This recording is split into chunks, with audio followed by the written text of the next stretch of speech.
Hello guys, അപ്പം നമ്മൾ വണ്ടിമേലെ എല്ലാവരും കൂടിയും കുത്തി നിറച്ചായിട്ട് വെറുതെ ഒന്ന് ചാടിക്കാൻ വേണ്ടി പുറത്തിറങ്ങിയതാണ്. ഇന്നലെ രാത്രി നല്ല തലവേദനയാണ്, നല്ല ഛർദി, മൈഗ്രെയിൻ്റെ പ്രശ്നമാണ്. അപ്പോൾ ആ ഒരു ക്ഷീണമൊക്കെ പാടുള്ളതുകൊണ്ട് തന്നെ ഒന്ന് റിലാക്സ് ചെയ്യാൻ വേണ്ടിയിട്ട് അങ്ങനെ ഇറങ്ങിയതാണ്. അപ്പോൾ നമ്മൾ എടശ്ശേരിക്കടവ് പാലത്തിൻ്റെ അടുത്ത് എത്തിയപ്പോൾ അവിടെ കൊടികൾ തൂക്കി കാണുന്നു കേട്ടോ. അപ്പോഴാണ് ഓർമ്മ വന്നത്, നാളെയാണല്ലോ നമ്മളെ വള്ളംകളി.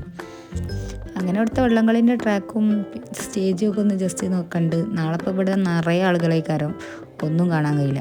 അപ്പോൾ അതൊക്കെ ഒന്ന് കണ്ട് പിന്നെ നമുക്ക് ഇങ്ങനെ പോയി നമ്മൾ കുനിയിൽ പാലത്തിൻ്റെ അടുത്ത് എത്തി. അവിടെ ആണെങ്കിൽ ചായക്കടനോട് ചായക്കടയാണ് കേട്ടോ.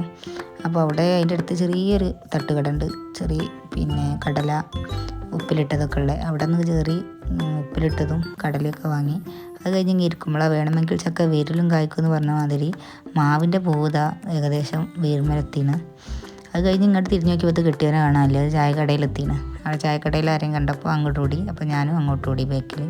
അപ്പോൾ അവിടെ എത്തിയപ്പോഴാണ് അറിഞ്ഞാൽ അപ്പോൾ നമ്മൾ അന്തരോളം നെയ്ട്ടോ. അപ്പം പിന്നെ ബില്ലെടുക്കാൻ ആളായല്ലോ. അങ്ങനെ കപ്പ ബിരിയാണി കാടമുട്ട ഒക്കെ കഴിച്ച് കുറേ നേരം അവിടെ വടായി വിട്ടിരുന്ന്.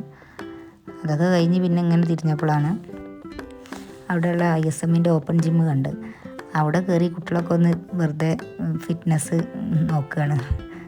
എടുത്തെറിയാനായിണൊക്കത്തിന് ഏതായാലും മാക്സിമം ഓരോട് കൈനാരിയൊക്കെ ചെയ്ത് നോക്കുന്നുണ്ട്.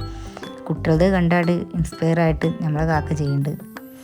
അങ്ങനെ എല്ലാ ഐറ്റത്തിലും ജസ്റ്റ് ഒന്ന് കയറിയിട്ട് എല്ലാവരും.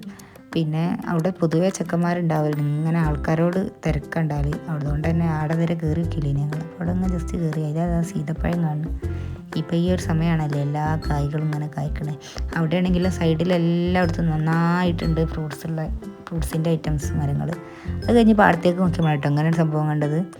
ഇതെന്താ ഈ നെല്ലിൻ്റെ എന്താ പറയുക വൈക്കോലിൻ്റെ ഇതുകൊണ്ട് ഒരു ടയർ ഉണ്ടാക്കി വെച്ചിരുന്നു.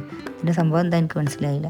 അത് കഴിഞ്ഞ് ഞങ്ങൾ എണ്ണ കടിച്ചാൻ പോയപ്പോൾ ചെക്കന്മാർ കളിയൊക്കെ കഴിഞ്ഞ് തോറ്റ് തുന്നം പാടി വന്നിങ്ങനെ നിൽക്കുകയാണ്. നമ്മളെ ഫാൻസാണ്, എന്താ ചെയ്യുക. അങ്ങനെ അവിടെ നമ്മൾ വേറെ വഴി പിടിച്ചിട്ടോ. കറങ്ങാൻ പോയതിന് കറങ്ങി തന്നെ വീട്ടിൽ എത്തണം എന്നാണല്ലോ. അപ്പോൾ എല്ലാവരും ചാനലിന് സബ്സ്ക്രൈബ് ചെയ്ത് സപ്പോർട്ട് ചെയ്യണേ.